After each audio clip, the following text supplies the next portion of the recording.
Dr. Marcus Witcher, talking on his book, Getting Right with Reagan, The Struggle for True Conservatism.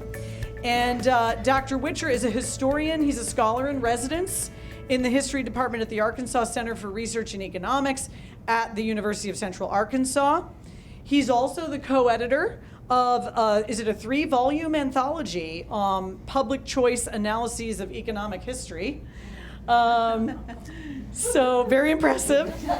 And not as well written as this, I promise you. And I won't ruin the topic of his talk for you. I'll let him explain that to you. But I just will say this morning on McGraw-Milhaven's show, McGraw said, "What? Why haven't I heard this before? I'm really going to have to chew on this." So I hope you'll feel the same way as you hear what Marcus has to present to us tonight. So with that, I give you Dr. Marcus Witcher.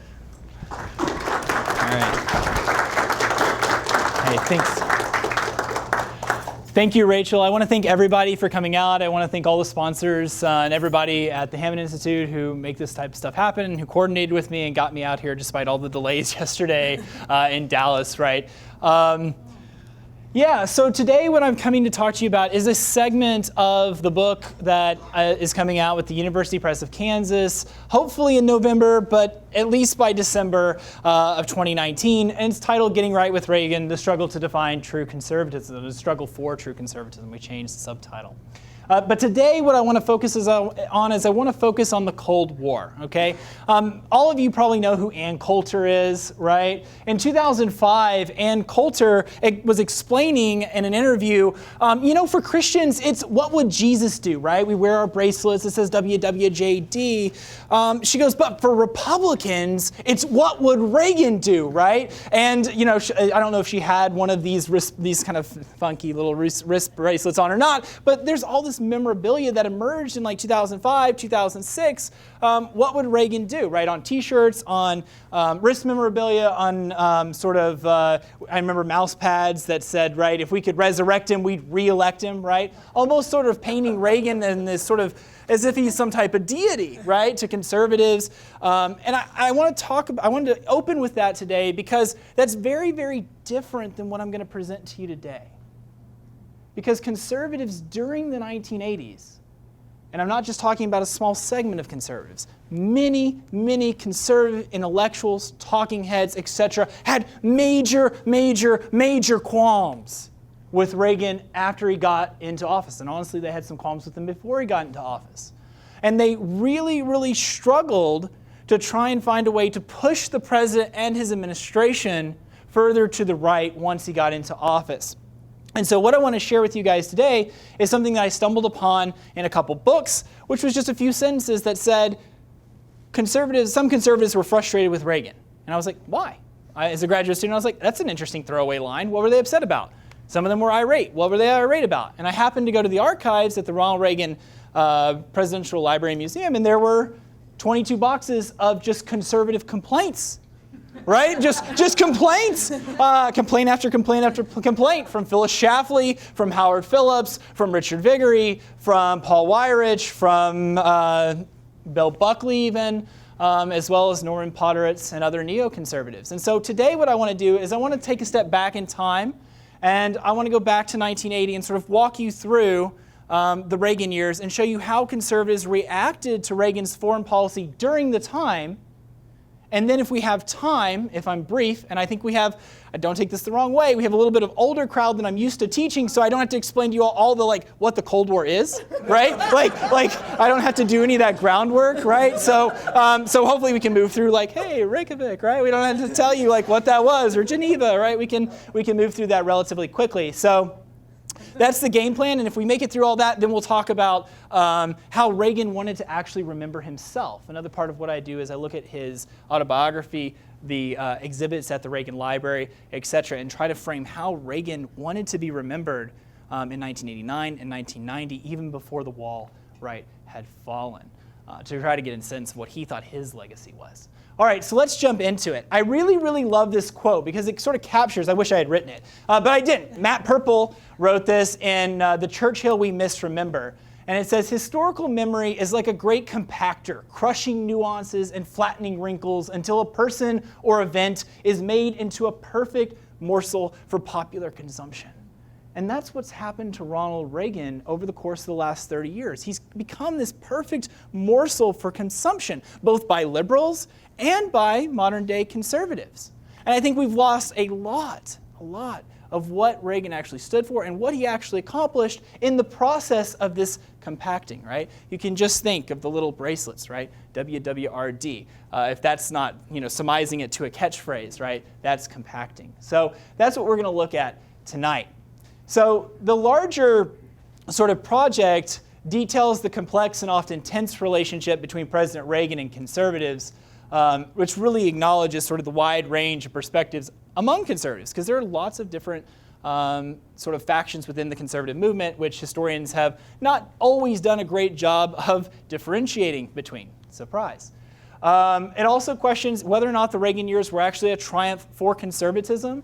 And it tries to sort of examine the interconnectedness of politics, memory, and myth building among American conservatives in the last 30 years or so. We can come back to this later if anybody has sort of issues or qualms with what I say. We can talk about the sort of evidentiary basis, where I got the sources, other things like that. These are the numerous archives and whatnot. There are 4 schools of thought, just to give you sort of a sense of where historians come down, about why the Cold War ended. The first school of thought is the most prominent, in that Mikhail Gorbachev largely deserves credit for the end of the Cold War. And that's the predominant school in history. There's another school that's further to the left, if you will, that says Reagan actually prolonged the Cold War. That Gorbachev's to credit, and Reagan, not only should you not get credit for it, but he actually prolonged the Cold War. Then there's the Reagan Victory School, which is mainly conservative scholars who claim that Ronald Reagan's responsible, right, for winning the Cold War, as Margaret Thatcher famously said, right, at his funeral without firing a shot. And then there's the sort of fourth school, which I'm trying to sort of say, this is me, that says, listen, Reagan and Gorbachev, right, they worked together to help bring a peaceful end to the Cold War. Just to sort of set you up like where I'm coming from, I'm not over here with the Reagan Victory School, but Reagan does deserve a lot of credit. But we need to talk about what he deserves credit for and put it into context.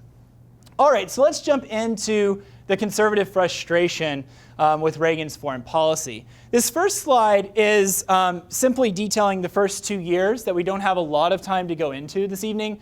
But Terry Dolan and other conservatives were really frustrated when Reagan took on the Israel lobby and won early on in his administration by selling AWACS, this sort of radar detection sort of defense mechanism to the Saudis, which is the Carter plan. They opposed that. They were also upset with Reagan on Taiwan. He accepted a communique that the Chinese had put forward very early on in his administration. And there were many sort of people who were very pro-Taiwan, as you can imagine, within the conservative movement, right, who wrote to him and the administration saying, listen, you're selling out the Taiwanese. There was also massive response about Reagan's lack of a public response to the crisis in Poland in 1981, the crackdown. People didn't see at the time, it didn't look like the administration was doing much. We now know, because we have CIA documents, et cetera, that Reagan and his administration took significant covert operations in Poland, helping Solidarity organize and whatnot in Poland. But at the time, conservatives didn't know that, and they definitely were frustrated with Reagan and the administration for not doing more there. And finally, conservatives really wanted a more aggressive and assertive foreign policy when it came to the Soviet Union. They had elected Reagan because he denounced détente. He was not, with Nixon and Kissinger. He was not a Ford détentist. He was not a Jimmy Carter, right, in the sense of, as they would say, appeasing, right, the Soviet Union. And so they wanted Reagan to embargo technology and grain shipments to the Soviet Union. He actually did the exact opposite. He wrote a letter to Brezhnev after his assassination and lifted embargoes that Carter had put on after the invasion of Afghanistan. And so by 1983, many conservatives, including this man, Norman Podhoretz, are very, very upset with Reagan because they don't think that he's done very much in the foreign policy arena in his first 2 years. Now, in Reagan's defense, he had been combating like a terrible economic recession, right? He'd been cutting taxes, deregulating, doing other things that many conservatives hailed as victories. But Podhoretz and others were like, we can walk and chew bubblegum, right? We can do two things at once. It shouldn't just be the economy. And so Podhoretz in May of 1982 published a column in the New York Times titled "The NeoConservative Anguish Over Reagan's Foreign Policy." And in this article, he just systematically dismissed talk about any of Reagan's accomplishments. He said that the result of Reagan's administration so far was a vacuum into which have come pouring all the old ideas and policies against which Ronald Reagan himself has stood for so many years. Podhoretz continued to say that Reagan had up until this point followed a strategy of helping the Soviet Union stabilize its empire rather than a strategy aimed at encouraging the breakup of that empire from within. These are pretty strong words, basically accusing Reagan, right, of following a policy of détente. That he's not really that different from Carter. Another person said it's basically Carterism without Carter. That's how they described Reagan's first couple years in office in regards to foreign policy. Reagan was so upset with this article when it came out that he actually called Podhoretz. He's like, "What are you talking about? I'm the guy who, like, I'm not a détentist." And they had this extended conversation, and Podhoretz records in his memoirs, he's like, he reassured me 3 times that he did not believe in détente. But at the end of the conversation, I surmised that he did believe in a détente. A more stringent détente than Carter believed in, to be sure, but détente nonetheless. And so despite the phone conversation, Podhoretz was still convinced, right, that Reagan had not really changed course in the Cold War in 1982. In July of 1982, Richard Viguerie, who's a member of the New Right and also the publisher of Conservative Digest, published this edition of Conservative Digest titled, "Has Reagan Deserted the Conservatives?" And in this, it's not just people on the New Right. The New Right is made up of people like Jerry Falwell, Anita Bryant, Phyllis Schlafly, others like that. That sort of defines the New Right. And this is a New Right publication. But in this publication, they had Jack Kemp, they had David Stockman, or I think Stockman is still a member of the administration, so he wasn't in this one. But they had key generals, they had Podhoretz, they had the neoconservatives, they had Irving Kristol. They have a wide swath of the conservative movement, right, critiquing Reagan on everything from fiscal policy, because he had just raised, he was in the process of potentially raising taxes, right, cutting a deal with Tip O'Neill, to social issues. The New Right was adamantly upset with Reagan about not prioritizing the social agenda, right, getting a right to life bill through Congress, and getting school prayer reinstated in schools. And of course, on foreign policy, some of the same critiques you've seen, right, in Podhoretz were in this edition of Conservative Digest. And right here, this is of course a shot at Reagan, right? This famous "Where's the rest of me?" That's what he labeled his autobiography when he was a governor. And it sees him sort of fading, right? He's bold when he first took office, then fading into seemingly obscurity or into something even worse, perhaps a détentist. So here are some quotes from within within that Conservative Digest edition. General Daniel Graham, who is the chairman for the Coalition of Peace Through Strength, asserted, "There is very little difference between Reagan's policy and Carter's policy." Joseph Churba, former analyst for Reagan on arms control, "We have no strategy for the Soviet threat." General Albion Knight, who had served on the Reagan Defense Transition Team, declared, "I'm not disappointed, I'm absolutely disgusted." He gave Reagan a 2 out of 10 on foreign policy. You've had a lot of 2 out of 10s on quizzes, pop quizzes, but a 2 out of 10, right, on foreign policy. Midge Decter, who some of you probably heard of, the executive director of the Committee of the Free World, insisted that Reagan was pursuing the same old policy of détente. She concluded that if Reagan were not in office now, he'd be leading the opposition to these policies. And I just threw this little cartoon in here too because I absolutely love it. It's Reagan basically like conceding on the grain embargo, right, to Brezhnev, and it's mocking him for selling grain to the Soviets. And many conservatives concluded that Reagan loved free enterprise more than he hated communism. That was sort of the general conclusion by 1982, 1983, the beginning of 1983. I want to take a second to sort of take a step back and talk about Reagan more generally, because after spending 5 or 6 years with him, in some ways, in his diaries, in his memoirs, in his papers, in the administration's papers, I think he's somewhat of a paradox. He has two key sort of components to his foreign policy. And at the time, people knew about the first one. Everybody knew that Ronald Reagan was an anti-communist, right? He's the most prominent anti-communist in the United States, in the conservative movement. His anti-communist credentials are, they're better than anyone else's in the country. Nixon literally called him the night that he made the speech about, or Kissinger literally called Reagan, right, the night that he made the speech about going to China to make sure that Reagan didn't sort of come out in opposition to his trip. That's how big of an anti-communist he was. And we can go back to sort of his reading of Witness, Whittaker Chambers' Witness, et cetera, to sort of establish that. And most of the public knew this, right? Everybody knew that Ronald Reagan was an anti-communist. Even though Ronald Reagan, time and time again, told people he was a nuclear abolitionist, that he believed that nuclear weapons should be eliminated from the face of the earth, that he would like to see a world where there were no nuclear weapons. He said this in '76. He had said this, but nobody believed him.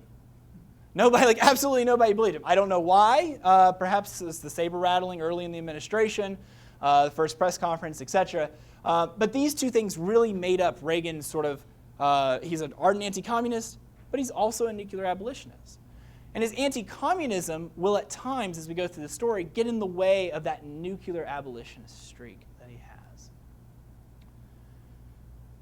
So quickly, 1983 is the year that really satisfies conservatives. Conservatives are like, this is what we've been waiting for, right? This is it. When he announces, right, in March, I believe, 1983, he announces the Strategic Defense Initiative, a way in which to end mutually assured destruction by creating an anti-ballistic missile shield over the United States, right? Reagan didn't ever really understand why that was an escalation of the Cold War. He was like, I'll share the technology with the Soviets. That's not an escalation, right? But he thought that mutually assured destruction was simply untenable, that it was like holding Americans hostage, right? And that it was immoral, and that the United States needed to have some way to protect itself from the potential of nuclear disaster. And so as a result, he proposes SDI. The Soviets, of course, see SDI in light of his very bellicose rhetoric as being an attempt by Reagan to get the upper hand so he could launch a preemptive nuclear strike on the Soviet Union. That's how they viewed it, and they created an operation called Operation Ryan within the KGB early in 1981 under Andropov to basically monitor all communications, etc., to prepare for a preemptive strike by the United States. We didn't find that out till much later. We had a double agent in London. But nonetheless, right, that's how the Soviets interpreted it. Okay, so conservatives are really pleased with SDI, right? This is a policy to actually put some pressure on the Soviets to potentially get some leverage in the talks at Geneva that are ongoing about arms reductions. Reagan also at the end of the year goes ahead and basically he deploys Pershing missiles in response to the Soviet Union, who had deployed SS-20 missiles in the late 70s. He goes ahead and follows through on that threat or that promise to go ahead and deploy those missiles into Western Europe, places like West Germany, etc., which caused the Soviets to, of course, walk out of peace talks in Geneva to kind of sort of stomp out. Reagan also escalates his rhetoric and intervenes in Geneva, right? The most famous case, Grenada, excuse me. The most famous case, of course, of the sort of escalated rhetoric is, of course, Reagan's Evil Empire speech, right, where he paints the Soviet Union in really stark terms. This was nothing new. He'd always been rhetorically very harsh on the Soviets. But now in 1983, he's finally following it up, right, with policies that conservatives are lauding. I called 1983 the year of fear. And the reason why I call it the year of fear is because, just as I said earlier, the Soviets interpreted SDI as an aggressive step in the Cold War, an escalation. Furthermore, some of you may remember, I don't know, flight KAL-007, which went down. It was a Korean airliner that was on its way to Seoul, and it gets shot down by a Soviet fighter, okay? And all 269 passengers die, including 63 Americans and one American congressman, who happened to be the president of the John Birch Society. Reagan's response to that is very harsh rhetorically, okay? But he decides not to put an embargo or to call out the Soviets, sort of like requiring actual steps, right, to make up for KL. Now he He admonishes them as much as he possibly can in verbiage, but he doesn't actually take the steps that conservatives want him to really, really hold the Soviets' feet to the fire. And then on November 2nd, 1983, the United States and its NATO allies conducted military exercises known as Able Archer. Okay, and Able Archer was basically a military procedure to simulate the use of nuclear weapons, command and control procedures, other things like that. It was supposed to include the very highest levels of the American government, including Reagan, Secretary of State Schultz, potentially Weinberger, and others. At the end, ultimately, they decided not to include the president, not to include those high-ranking officials, because they thought it would look too real to the Soviets. And they were right. It's a good thing they didn't include them, because the KGB was watching this, right, as Western Europe and the UK and the United States test these sort of procedures and protocols. And they literally think, it begins on November 7th, actually not November 2nd. It begins on November 7th, and it goes all the way to November 11th.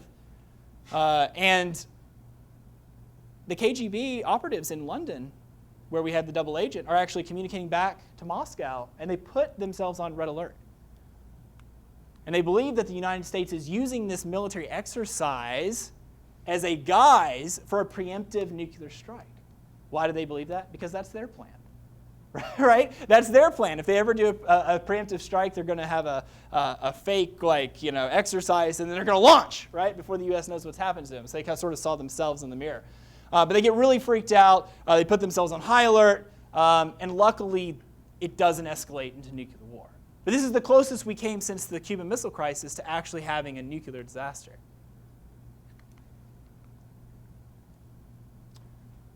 Reagan's apprehension about nuclear weapons is accelerated when he watches this TV program, which some of you also might be familiar with, The Day After. He described after watching this, it's a movie, it's a made-for-TV movie that depicts what would happen in the case of nuclear disaster, which is pretty devastating, right, to this town, I believe in Kansas. And he described that the movie left him greatly depressed, aware of the need for the world to step back from the nuclear precipice. Later on, just a few weeks later, he also was briefed, finally, after 3 years, on the nation's nuclear plans. Reagan was not very interested in hearing about these plans. He was extraordinarily bothered by them. But when he was finally briefed, he recorded that it was a most sobering experience, and in several ways, the sequence of events described in the briefings paralleled what had happened in the ABC movie. And so the film, combined with the briefing, combined with information that he will ultimately receive about the KGB response to Able Archer, will ultimately lead Reagan to change his foreign policy back in 1984, back to a sort of a more moderate foreign policy of engagement with the Soviet Union. The day after Able Archer, or the day Able Archer ended, Reagan said, I believe, he makes this public announcement, I believe there can only be one policy for preserving our precious civilization in this modern age. A nuclear war can never be won and must never be fought.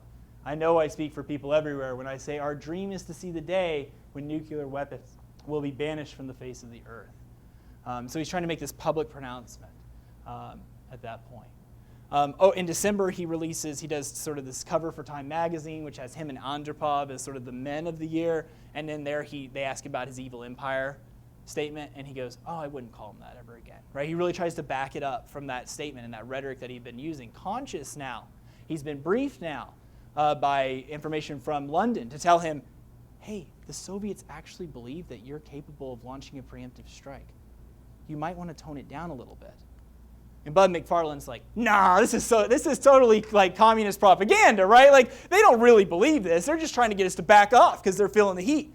But Reagan was like, hey George, can you put us together a plan? And Schultz does. And in January 1984, Reagan and Schultz have a public, probably the most important speech of Reagan's, one of the most important speeches of Reagan's foreign policy career, which doesn't get a lot of press or isn't remembered, in which he said we must establish better working relationship marked by greater cooperation and understanding.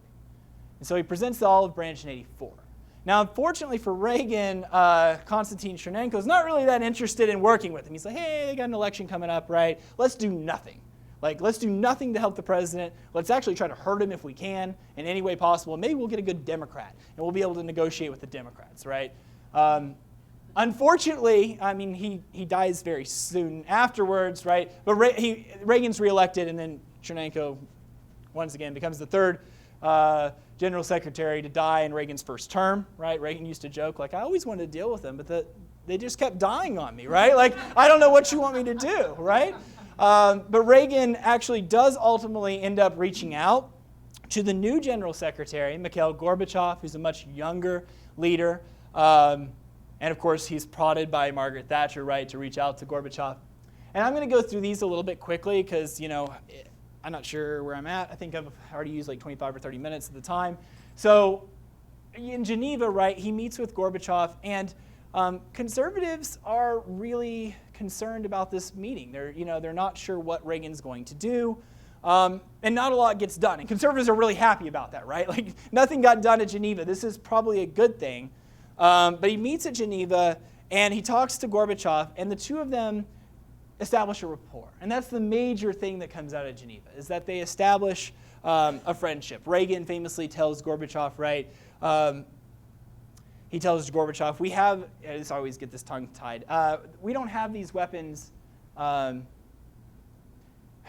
we have these weapons basically because we don't trust each other, is basically what he tells him ultimately, is that we don't not trust each other because we have weapons, right? We have the weapons because we don't trust each other. And we've got to find a way to establish trust. And once we establish trust, then, right, perhaps we can build on something larger. Reagan offers to share SDI technology, which Gorbachev says is one man's dream, right? It's a pipe dream, and he wants no part of it. And so the lines are clearly drawn, right? If Reagan wants to get a nuclear deal, something along the lines of what will later be signed in the INF, he's going to have to back away from SDI, according to Gorbachev. But Gorbachev's facing tremendous economic pressure, domestic pressure to make a deal. They've got to cut their military spending. Their economy is really suffering for a multitude of reasons, largely because it's a command economy, but also because oil prices are very low by the mid-1980s. And so Gorbachev's facing a ton of domestic issues that are sort of prodding him and pushing him to the table. And so they meet again at Reykjavik in October 11th and 12th, 1986. And before Reagan goes to Reykjavik, he promises conservatives that he will not. They're so concerned. Conservatives are so concerned, from Jack Kent to Bob Dole to, which I don't know if you consider Bob Dole a conservative. Maybe, I don't know. But, you know, Jesse Helms, others, right? They're all come to the White House and they have a conversation with Reagan, asking Reagan, like, basically, like, you don't intend to bargain away SDI. And Reagan promises them, I will not do this. He goes to Reykjavik and he basically has a deal. Like, he and Gorbachev actually start talking about banning all nuclear weapons. Triggers Margaret Thatcher. All right, Margaret Thatcher's like, what are you doing? Mutually assured destruction's great, it works, right? We haven't had another world war. Helmut Kohl, horrified by the idea that Reagan about sold away like all the nuclear weapons. But the agreement at Reykjavik, especially the agreement about intermediate range weapons, falls apart when Gorbachev says, if you want this, Mr. President, you have to agree to limit SDI to the laboratory, which most Pentagon officials, he said to the laboratory for 10 years, most Pentagon officials agreed it probably was not going to be ready within a decade. So by all estimations, Reagan probably should have gone ahead and taken the deal because SDI wasn't going to be ready for prime time anyways. But Reagan had made a promise. And so Reagan walked out of the summit angry and frustrated with Gorbachev, believing he had been lied to, or had been at least misled, because they'd spent 2 days and nothing ultimately got accomplished. But their teams continued to work on the details. Schultz continued to work on the details with his counterpart. And what ultimately emerged out of this was the Washington summit, of course, right, in the INF Treaty. And by the time that this comes out in National Review, it's pretty well known that the INF Treaty is probably going to happen. And so what happens is that William F. Buckley publishes an edition of National Review titled Reagan's Suicide Pact. And in this, Buckley actually sends it to Reagan first because they're very good friends, and he writes him a note. It's like, I'm really sorry. We have tried to hold our criticism of you, but we've gone too far. I'm sorry. This is what's coming out in National Review. I wanted you to get the first edition so that you can see it. And they have a long exchange of letters trying to work out their differences on the INF Treaty.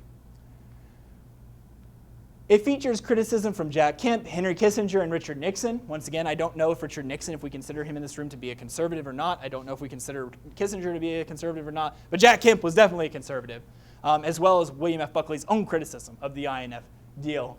And these are sort of the three things that they said. The treaty is not verifiable. It left the Soviets with a significant advances in conventional weapons.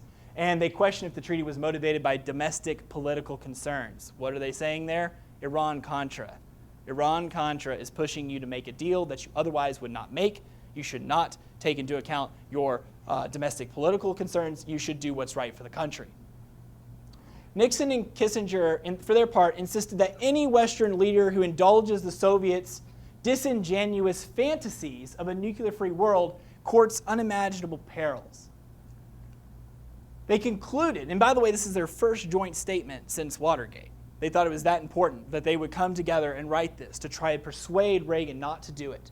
They concluded that while every president wanted to be remembered as a peacemaker, Reagan needed to remember that however he may be held in today's headlines, the judgment of history would severely, severely condemn a false peace. If this wasn't bad enough, having William F. Buckley and National Review come out in staunch opposition to the INF Treaty, the new right, under the leadership of Howard Phillips, took out in the Conservative Caucus, he was the head of the Conservative Caucus, took out what is my favorite primary source document from all my time in the archives, which is this newspaper ad, which they published in 250 newspapers across the country. And they said, they put this beautiful picture of Neville Chamberlain. Okay, if you want to insult somebody in conservative circles, compare him to Neville Chamberlain, all right? You can't get a harsher insult than this. And they have Ronald Reagan, right? Adolf Hitler, and Mikhail Gorbachev. And what do they say? They say appeasement's as bad in 1988 as it was in 1938. Oppose, help us defeat the Reagan-Gorbachev INF Treaty. This is as harsh as it gets in conservative circles, folks, right? If you get compared to Neville Chamberlain, like it doesn't go anywhere beyond that. That's my favorite. It's my favorite. It's wonderful. Conservatives responding to the INF Treaty. Well, what did they practically do? So they tried to organize people to sort of write their senators, to not ratify the treaty. They knew that was going to fail. Okay, it was a very popular treaty. Gorbachev comes over, everybody gets Gorby fever. Everyone loves Gorbachev. He's a new type of Soviet leader, right? He wears a suit. He's kind of quirky. He like shakes people's hands and walks around like, I mean, Khrushchev is pretty quirky. But anyways, every single GOP primary hopeful, with the exception of George Bush, because he was loyal to the president, opposes the INF Treaty. Jack Kemp, who's probably, I would argue, probably the heir to sort of the Reagan Revolution, in my mind at least, blasted the proposal during a speech at the Heritage Foundation. He labeled Reagan's treaty a nuclear Munich. A nuclear Munich, right? Once again, going back to sort of the Chamberlain comparisons, and urged his Senate colleagues to vote against the president. Got some more really good quotes from y'all. Howard Phillips exclaimed that Ronald Reagan is a very weak man with a strong wife and a strong staff, and added that Ronald Reagan is simply a useful idiot for Soviet propaganda. Okay. And he went on like all the talk shows and defended this point over and over and over again. There's some good C-SPAN footage on YouTube, or at least there used to be once upon a time. Maybe go in the Wayback Machine, you can find it. Richard Viguerie asserted that Reagan is now aligned with his former adversaries, the liberals, the Democrats, and the Soviets. We feel alienated, abandoned, and rejected by the president. Viguerie called Reagan an apologist for Mikhail Gorbachev and exclaimed that INF represented a splitting of the blankets. Conservatives will file for divorce and never reconcile again. Nobody told Ann Coulter. All right, nobody told Ann Coulter. But Paul Weyrich, right, labeled Reagan a weakened president, weakened in spirit as well as clout, and not in a position to make judgments about Gorbachev. What ultimately happened? Reagan signed the INF Treaty, and it was ratified by the Senate overwhelmingly, with only, I think, 5 or 6 conservatives in opposition. It ultimately led to the destruction of 2,692 weapons, 846 American missiles, and 1,846 Soviet missiles, about 5% of the arsenals. Okay, so a little short of their dream at Reykjavik to get rid of all of them, but a nice start. This is the first time in American history, or excuse me, world history, that the two superpowers had reduced weapons, right? Start the SALT treaties, they were limitations agreements. They were not reductions. Reagan wanted real reductions, which is why he opposed the nuclear freeze movement earlier in the decade. The INF Treaty is Reagan's principal foreign policy achievement.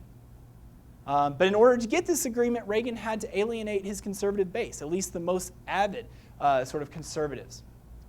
Gorbachev, for his part, Shultz, and Reagan, in their memoirs, all credited the INF Treaty and the relationship between Reagan and Gorbachev for enabling a peaceful end to the Cold War. One more. The day the Cold War was lost. Our good friend George Will, writing in Newsweek, lamented how wildly wrong he is about what is happening in Moscow. Reagan has accelerated the moral disarmament of the West. Actual disarmament will follow by elevating wishful thinking to the status of political philosophy. And he concluded that December 8th, the day that the INF Treaty would sign, would be remembered as the day the Cold War was lost. It's hard to be more spectacularly wrong than this, right? Sorry, George Will. But it's another conservative, right? Lamenting. How am I doing on time? Somebody who knows when I'm supposed to stop talking. Yes. Sorry, Rachel. I'm just like, just glancing down here. Keep going. Okay. So what I've done up until this point is I've tried to lay out for you guys sort of how conservatives remember the Cold War, right? Ronald Reagan won the Cold War without firing a shot. Ronald Reagan won the Cold War. If you think about the images that we see a lot of times, we see Ronald Reagan standing in front of the Brandenburg Gate and he says, "Mr. Gorbachev, tear down this wall," right? And then we see images of the wall just falling, as if Reagan saying it led to the wall falling. I mean, I don't doubt that like the rhetoric inspired the people of Eastern Europe. I don't doubt that. We have documents that say that solidarity leaders, they were emboldened by Reagan and Pope John Paul II and by Margaret Thatcher and by Helmut Kohl and by the courage.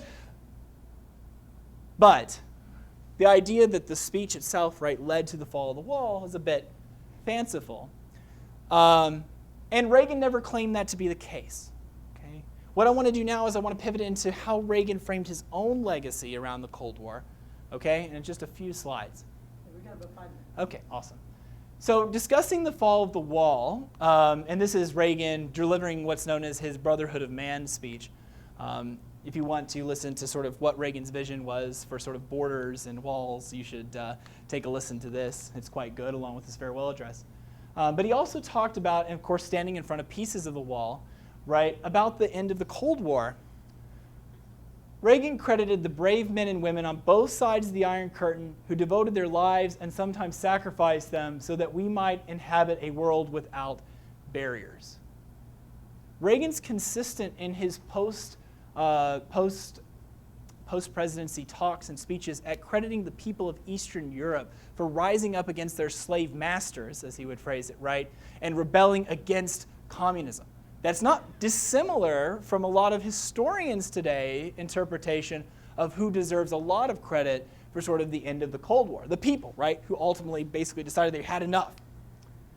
Reagan also gave credit, though, to Margaret Thatcher, to Helmut Kohl, and Mikhail Gorbachev in this speech, right, for their policies, which had helped bring about a cooling of tensions, a new détente, if you will, and an ultimate end to the Cold War.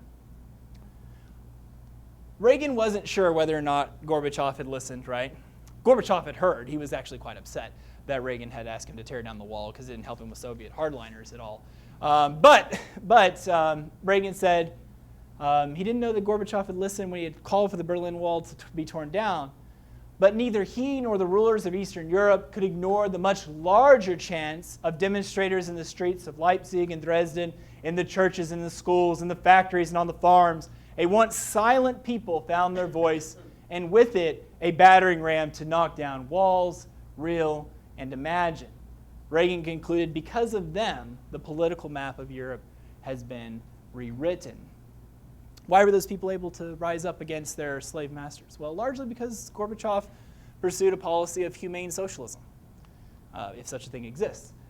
He pursued humane socialism. What did that mean? It means he wasn't going to adhere to the Brezhnev doctrine anymore, which was sending troops into Eastern European socialist countries that deviated from Moscow's vision.